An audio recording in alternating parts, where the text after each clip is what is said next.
Hi everyone, I hope you're all doing good today. I cannot believe how quick this year has gone. It's September already. I started doing these videos in like April or May, I think. It's completely flown by. The weather's changed so fast here. It was so nice like a couple of weeks ago. It was like the same temperature as Florida. I've got it on my little app on my phone. And now it's just freezing. It's gloomy, it's grey, but it's closer to autumn, so we like it. So speaking of autumn and Halloween and all that good stuff, I have been looking at different things that I can put on my channel for October and just in general, because I do love me true crime uploads on a Sunday. I'm going to keep them, they're not going anywhere, but I do want to go into other things, just general life things, maybe some paranormal bits, just things that interest me, as selfish as that sounds. It's been my intention since the start of making this channel that I would put out things that I would like to watch, just things that interest me, because I feel like that's where you get the best videos. If I start doing things that I am just not into, then what's the point? I also want to do that because in my true crime videos, obviously besides intros, I am very respectful through the telling of these stories, because it's the most devastating thing that's happened to certain families, and I don't feel comfortable sitting here making jokes about things as I'm telling them. I need to sneeze.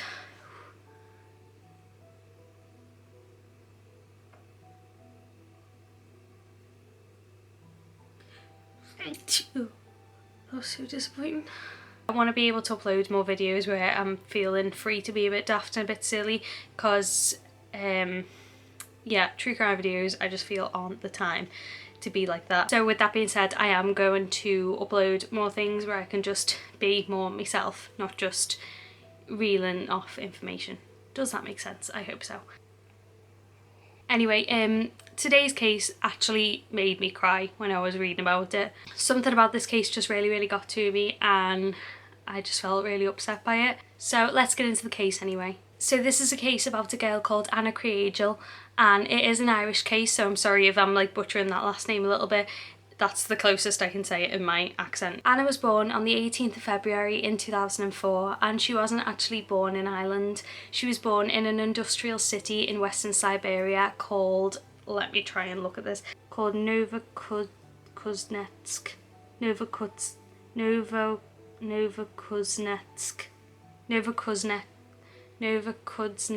I'm gonna have to read it as I say it. The place was called Novokuznetsk. I hope I'm saying that okay. I will write it somewhere just so you can see. In August of 2006, Geraldine and Patrick Kriegel went over to Russia to go and see Anna. Her name was Anastasia, but she was known as Anna. She was adopted and she was brought home to Ireland. They lived in Leixlip, which is just outside of Dublin. They were said to be quite a private couple, but they announced that they were adopting a little girl by putting a picture of her in a Russian nesting doll. I'll put what I mean on the screen. So they announced to all their family and friends that they were adopting a little girl by hiding a picture in the Russian doll, which I just think is so lovely. So Geraldine and Patrick were described as being footloose and fancy free, and adopting a child was going to change their life. They were just really looking forward to it. It's something that they wanted, and Anna was their first child. Geraldine was a manager at a transport company and Patrick was a retired French teacher. And it was really important to her parents that she kept some of her culture. She was always really proud of it, and that's why they didn't want to change her name from Anastasia to anything else, so they just shortened it to Anna. Her name was still Anastasia, but everyone knew her as Anna. When Anna got a bit older, doctors found a tumour in her right ear which took a 5.5-hour surgery to remove. She could barely hear from the ear anymore, so she'd stand on people's left side so she could hear them. Anna was described as having a really big personality. You could tell when she was around. She was loud, she loved to dance, she loved to sing, she loved to swim. She went to a local dance class where she absolutely loved to go, and she practiced all of her dance moves in front of the mirror. She was described as being beautiful, caring, kind, strong-willed, crazy, sometimes cheeky, but always a loving princess.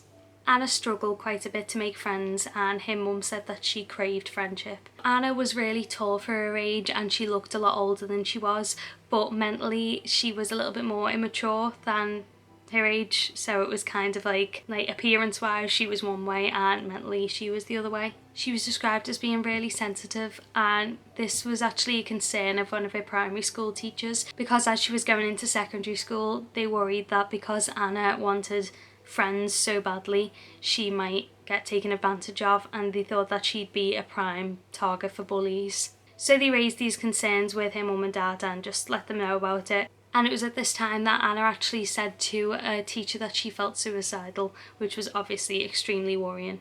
When Anna was in her teens, she suffered from a condition where bones grow quicker than her muscle. She was really tall. At this point she was 5'8" at about 13, and because she looked a lot older, it brought her like unnecessary sexual comments, especially online. Along with the sexual messages that were being sent to her through social media from people who were older than her in school, she was also getting messages saying that her mum and dad weren't her real mum and dad, they were fake, because obviously she was adopted. She knew she was adopted, but they were all just, you know, taking the mickey out of her for it, which was just nasty. So her mum and dad took screenshots of all the abuse that Anna was getting online, and they took it to the secondary school to kind of make them aware of the things that Anna was already going through, so they could keep an eye out and hopefully stop her being bullied. It was also discovered that Anna had actually set up fake social media accounts to send herself bullying messages. I couldn't find exactly why she did this, but I think it might be so she could fully control what was said. She may have thought that the school would take it seriously if she said certain things that were like really bad, then they would be putting a stop to it. I don't know. That's just what I would think. It got to the point where Geraldine had to have a look through Anna's social media every single day to check out all of these messages and see what was going on with her daughter.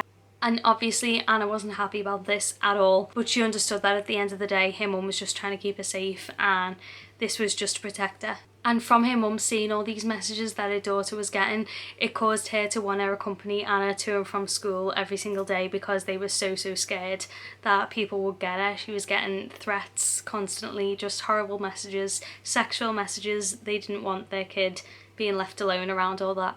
And because of all this bullying, Anna was acting out in school too. She was getting into fights and she was suspended as well, which just wasn't like her. Geraldine said too that one day Anna had painted a black eye on herself before going into school. And again, I'm not sure why she did this, but maybe it was so the teachers would know that she'd been in fights, and maybe she thought they'd ask, you know, who's been hurting you. I don't think they found out why she did this again, but again, just my opinion. On Halloween one year, Anna had volunteered at a disco for younger kids. As she was walking home, 4 boys came up to her and started following her. One of them asked her for sex and smacked her bum, and she was devastated by this. She ran home, she was hysterical, and Geraldine said it took a full hour to calm her down. She just had to hold her and hug her. She was just really sad that this had happened. She was so upset by it. Even though Anna was said to have a handful of friends, she was mostly described as being a bit of a loner. Geraldine said when you saw all the kids walking home, all the girls would be in little groups and Anna would be walking alone with her headphones in. Her dad, Patrick, said people didn't understand her. She was unique and full of fun. She couldn't hate anyone, even though some of the people were bullying her. She was disappointed with people. That happened quite regularly.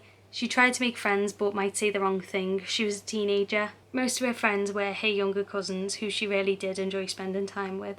Anna also had a YouTube channel, which I found, which was just really strange to see. There's no videos on it anymore, but you can see where there have been live streams. There's nothing there, it's just thumbnails. But yeah, it was really strange to find that. Anyway, she'd love uploading videos on YouTube and she'd love making videos with her little cousins too. But unfortunately, people would find these videos, whether it was people she knew or people who just found her online and wanted to, you know, cause a bit of upset. She'd get nice comments, but then she'd also get comments saying like go and die, other comments saying that they wanted to have her executed, which is a very strange and specific thing to comment. Don't know why you would. I do understand that with the internet there is stuff like this. Like, I've had my fair share of stuff said to me, and it just it's one of those things. It's not okay, but at the same time it's like it just comes with being online and being on the internet. You're gonna get weird people who kind of sit there, go, oh, go die, and then they're like, yes. It's weird. But obviously when you're 14 and you're already being bullied in school and online by people you do know, it just adds to it. It's not a nice thing to experience. Anna's mum, Geraldine, found a picture on Anna's phone when she was having a check through everything of Anna tied to a chair and blindfolded. Anna had said that this was just a prank that she'd been doing with one of her friends to send it to a boy to see if the boy would come and rescue her. and sadly Geraldine saw that Anna had been self-harming as well. Geraldine said that she thought Anna was copying this boy that she knew of and she was talking to, who'd also done it and told her about it. So thankfully Geraldine did try and get her some help for this, as well as for all the other worrying signs like the fight, the picture on her phone, obviously because she was being bullied. She just wanted her daughter to get some outside help. Maybe she felt she couldn't speak to her mum, so she wanted to kind of branch out and find someone who could help her. Anna's parents approached Kildare Youth Services, who said that they weren't able to see her for counselling because she'd self-harmed. I'm not sure why this was. Maybe their services didn't kind of qualify for what they needed for Anna. I'm not sure. They did find a charity who specialised in helping people who self-harmed or were in suicidal distress, so that seemed to be the best place for Anna. And she went there and she had to be picked up by her dad after each session. They said that Anna was at a very low risk of suicide, and eventually the Kildare Youth Services agreed to take Anna on, which meant that she could go to and from by herself. I'm not sure why they finally decided to take her on, maybe because they found out that she was a low suicide risk. But anyway, that's where she ended up for her counselling sessions. May the 13th, 2018 was a Sunday, and the week ahead for Anna was going to be a hard one because she had lots of exams in school. And her mum had said to her that she'd sit down with her and they'd go over everything she needed for the week. But when it came to Sunday morning, Anna said, "Oh, you must be tired, let's just do it later."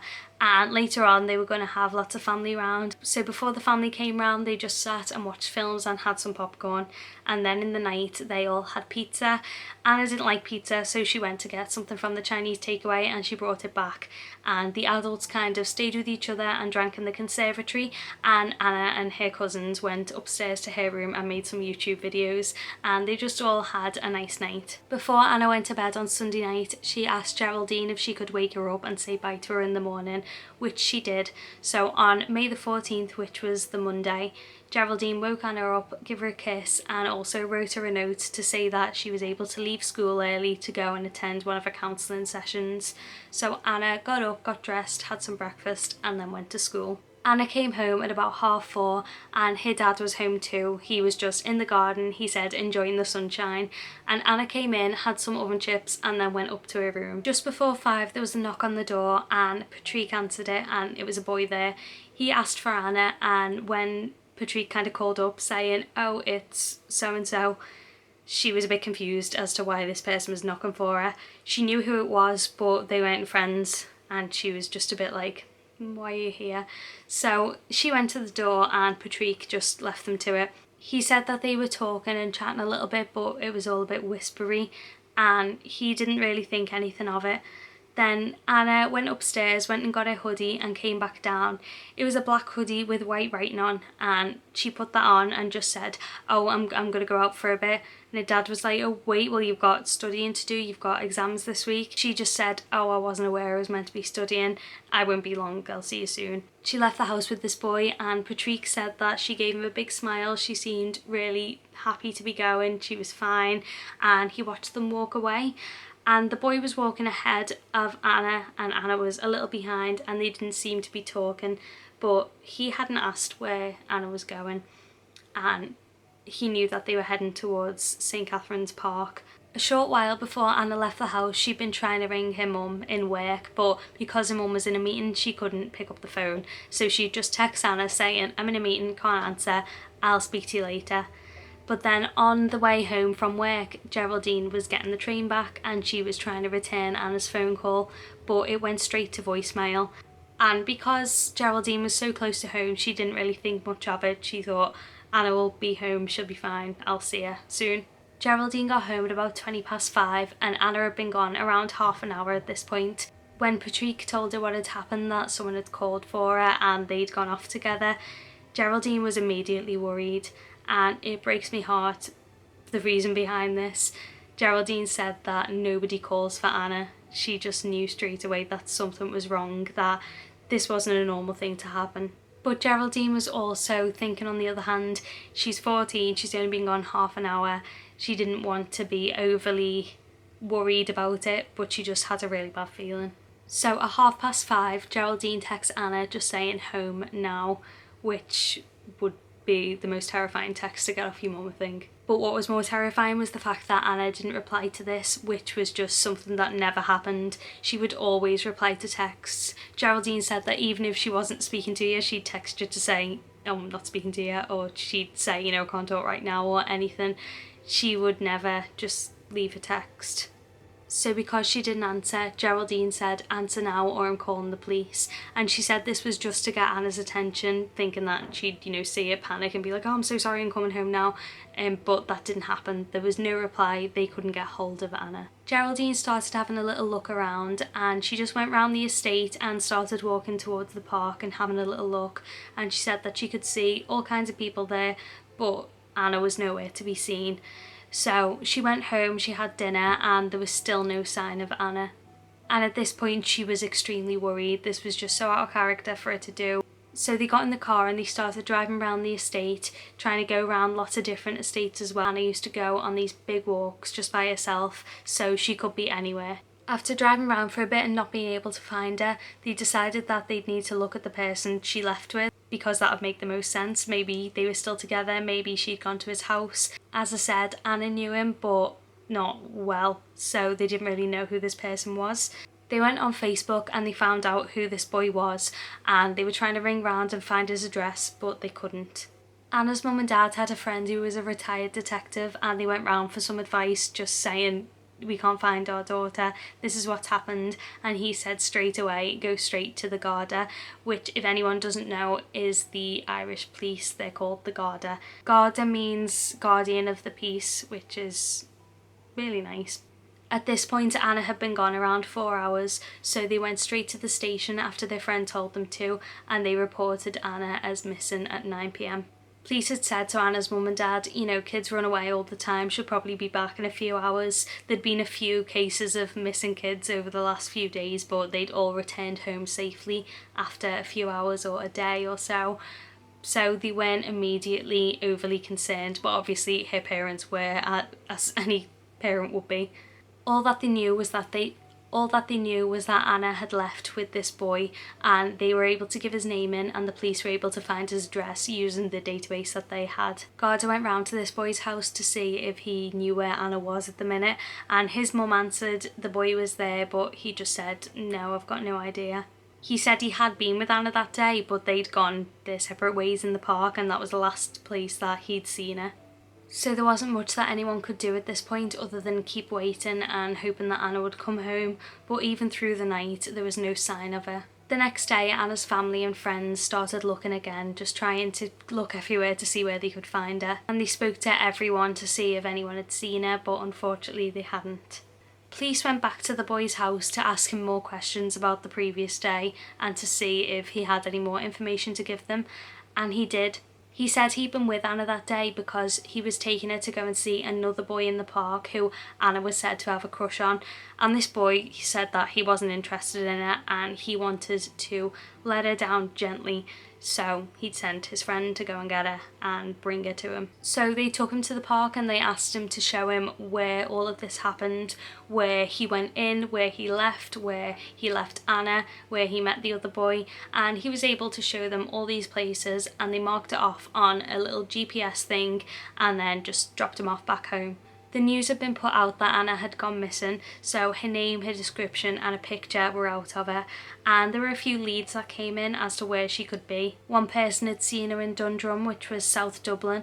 Another caller said that she'd been seen in the Dublin airport in the departures lounge. Another person said that she'd been seen on May the 15th, so this was the day after she went missing, near a cul-de-sac where one of the boys from school lived. So that was concerning because he hadn't gone to school that day either, and Anna had been seen by his house, but a search of his house proved that nothing was strange in that situation. He wasn't a suspect whatsoever.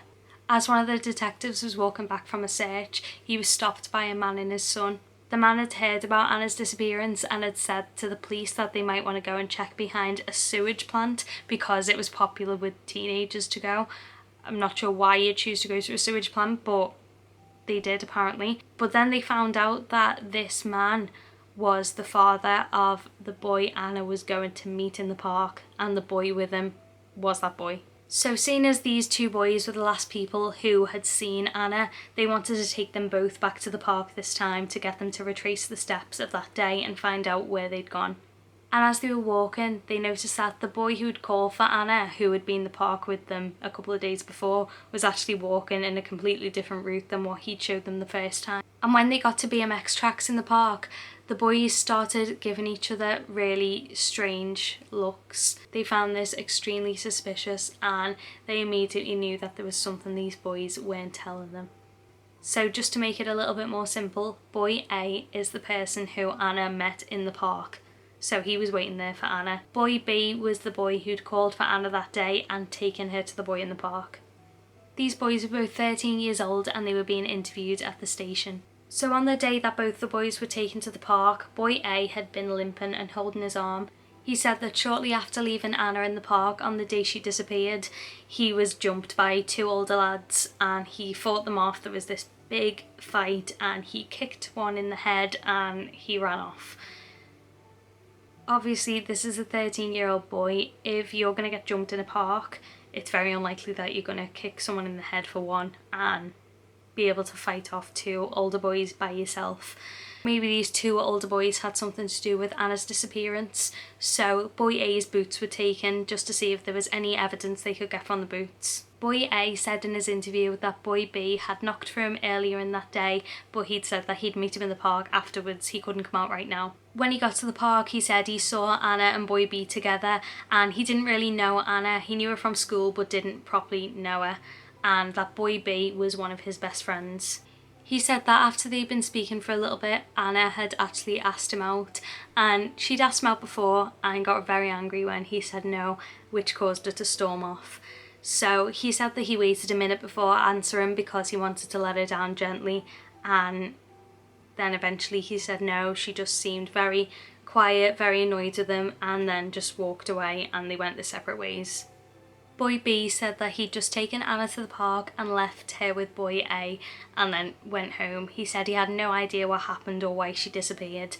But he'd also said that boy A was just an acquaintance, whereas boy A had said that boy B was one of his best friends.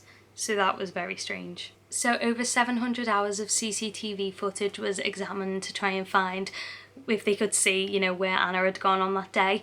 And boy B wasn't in any of the places that he said he was on this footage. Boy A also wasn't in the places he said he was. On May the 17th, Anna still wasn't found and people were still looking for her. They were using a grid system and maps and they were combing through the entire park, looking in all the ditches and just all the places that she may be to try and find her, but there was no sign. Inside the park there was an old manor house called Glenwood House which was abandoned. Part of the roof had caved in, it had been damaged by fire, all of the windows were boarded up, there was cans everywhere, there was condom wrappers everywhere. It was a bit of a hot spot for the detectives who were looking for Anna. Went into this house to look for her there as well, and one of the detectives went into one of the rooms and straight away he said he could smell dried blood. As I said, all the windows were boarded up so he couldn't see much even in the daytime, but he said he could make out a figure and he called out, there was no answer, so he went up to the figure and he described it as either being a mannequin or something terrible, and unfortunately it wasn't a mannequin. He shouted that he'd found something and moved closer to the body. He shouted that he'd found something and he'd found a naked young girl. As I'm sure you can guess, this was the body of Anna Kriegel. Within the hour, Anna's parents were told that her body was found and that they'd have to go to the morgue that evening to make an official identification. So this was no longer a missing persons case, it was a murder investigation. Anna had around 50 injuries on her body, but she died from blunt force trauma to the head and neck. And what's really upsetting in this case is that there was so much evidence that she'd fought really, really hard. She had cuts and bruises all over her body and lots of trauma to the back of her head. She had tape wrapped around her neck and there was 3 of her fingers that were stuck behind her as if she'd been trying to pull it away from her. She was naked apart from her socks, and all of her other clothes, her smashed iPhone and acrylic nails were all over the room. The detective who found her said that they thought something was on her face, but it was just her hair was so matted and it had stuck to her face. I'm imagining because of all the blood that was there. It said that the whole room was saturated in blood, and it was all of her hair was just matted on top of her head as though she'd been thrashing around for ages. They searched the crime scene for fingerprints, but there weren't any. There were only Anna's fingerprints there. There was a piece of timber that was burnt on both ends and that had blood stains all over it.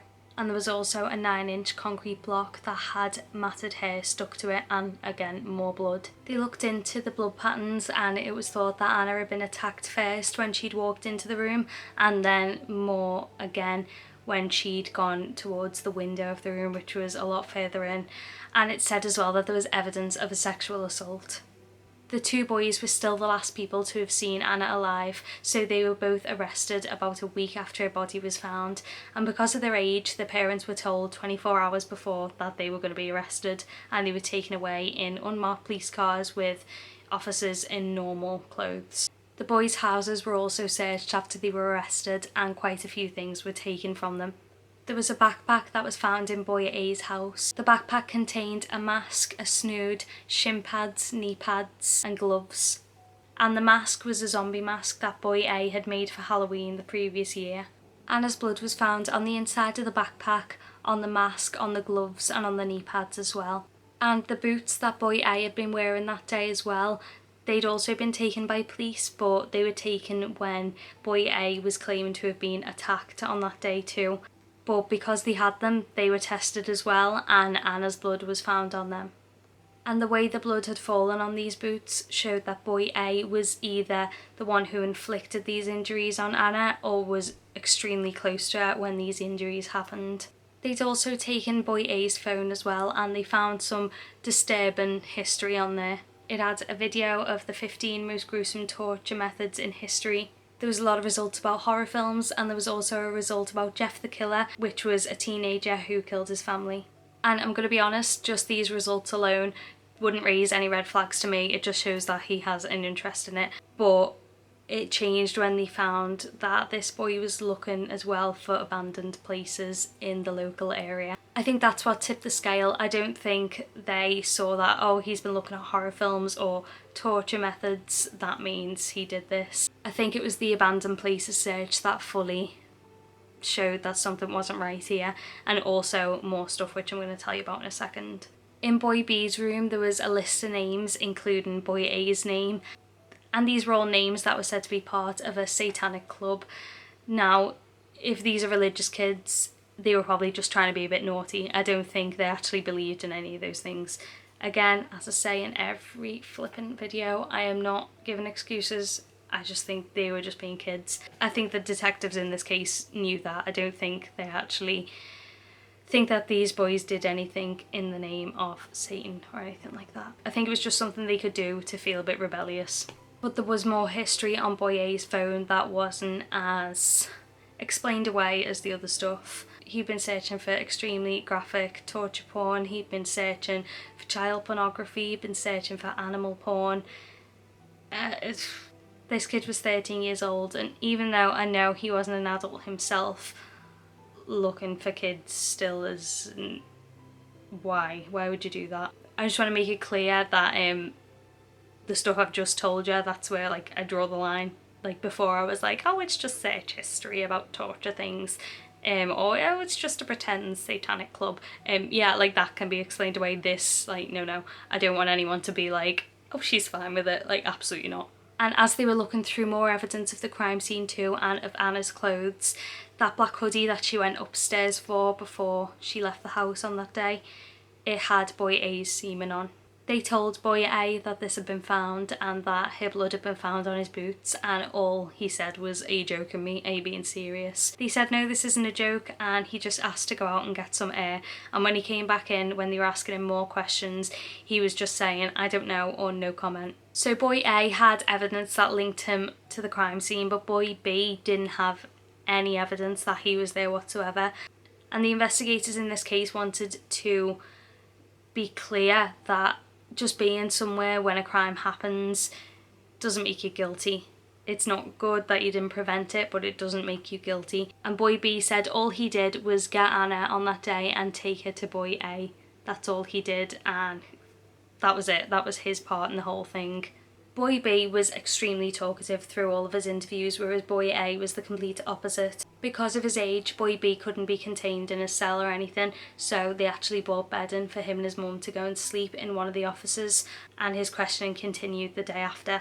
A witness had said that they'd seen Boy B near the manor house that day, and the investigators told him this, and he started babbling again. Boy B said that in his first interview he couldn't remember where he'd been that day, so he just said that he wasn't there, and then he was worried by saying that he couldn't remember that would make him look like he'd done it, so he just lied about it. And he said he did go up to the house that day with Anna and Boy A. He said that they went ahead of him into a room, he could hear scuffling, he turned to go and he heard a scream that was muffled as if a mouth had been covered, but he thought that they might have been being attacked, and he thought Boy A can protect Anna, so he ran. That was his latest story.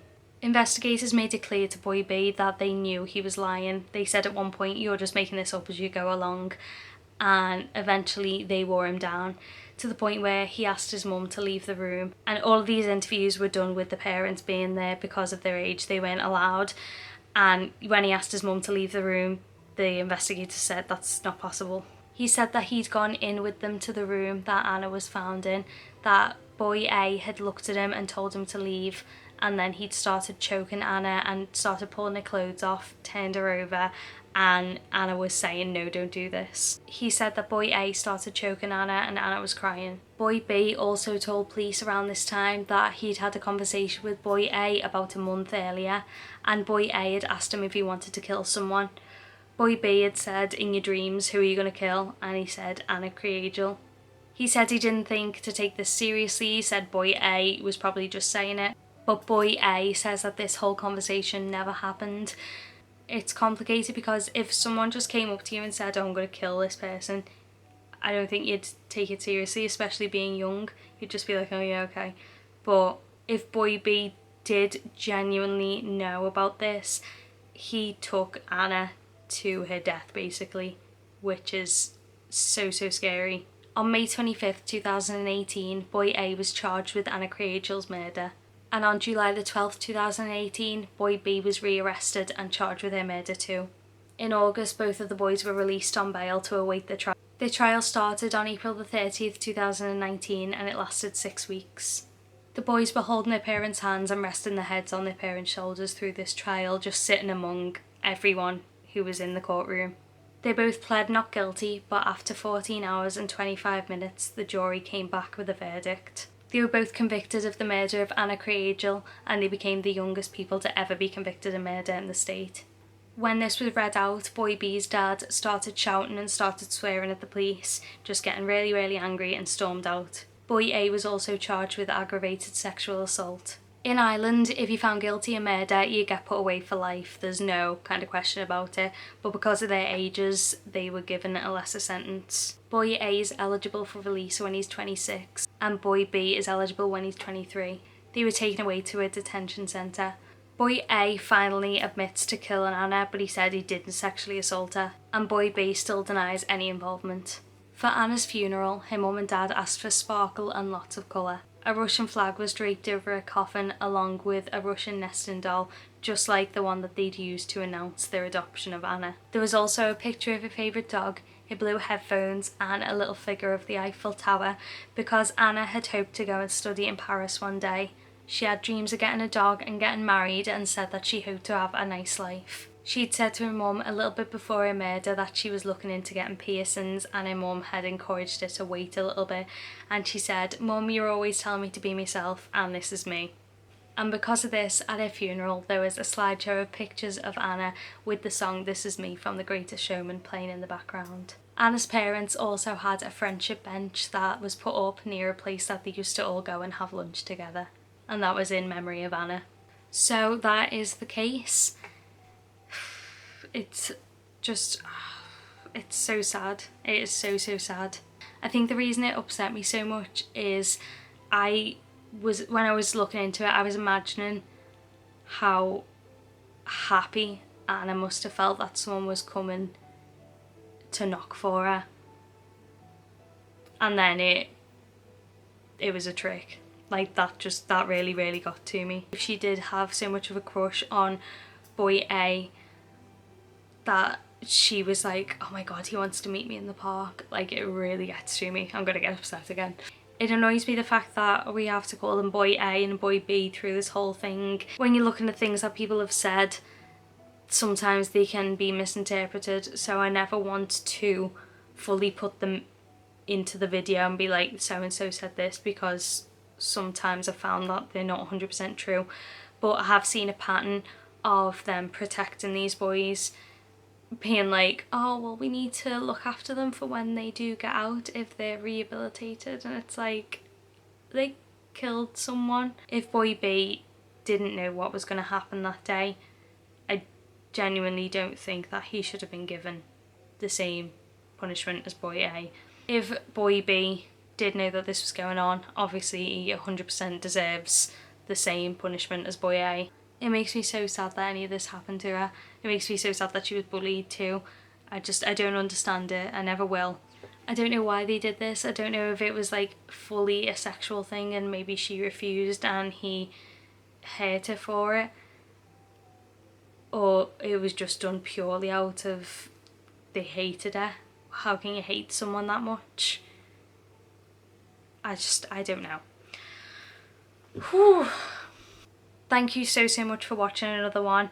Please follow me on Twitter and Instagram. I post things about my videos on there, so if you want to get involved, please do follow me. I upload a true crime video every single Sunday, and as I said earlier, I'll be looking into posting some other bits through the week as well, which I'm really looking forward to.